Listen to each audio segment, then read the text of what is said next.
Donc sur le PDF, j'enlève cette chose noire. Ensuite, on peut essayer donc de tout sélectionner ici. Donc, je devrais avoir tous les objets.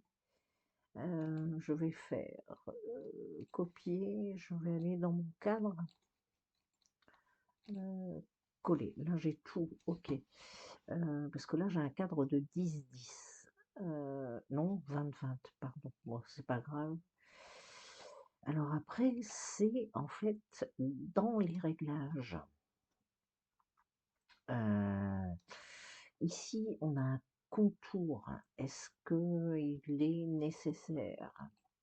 Non, parce que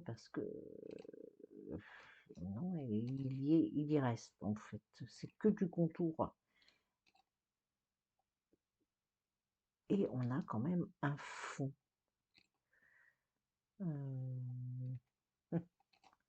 Si je fais ça, je fais contour. Là, j'enlève le contour. Voilà. En fait, je pense qu'il faut déjà dans un premier temps enlever tous les contours.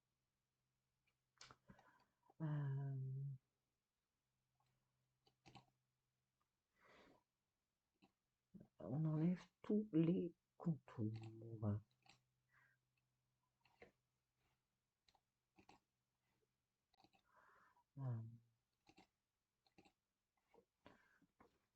Alors déjà, pour essayer d'avoir un remplissage à peu près correct, j'enlève le chemin du dessous, la sous-couche.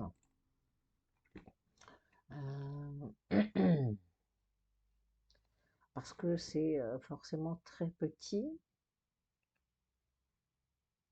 et on a quand même énormément de points. Donc ça doit être trop serré.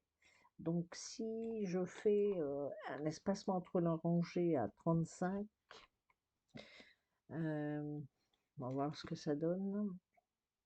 Ce sera déjà un peu plus cohérent parce que sinon dans le tissu c'est horrible. Et on voit bien que là il y a des petits défauts, hein, il y a encore des nœuds à enlever, etc. Voilà ce que je veux dire. Par exemple, si je me mets sur le M, voilà, il y a plein de petits nœuds ici, en fait, à enlever. C'est pour ça que je disais que c'était un travail de titan. Par rapport ici, il y a des nœuds à enlever aussi.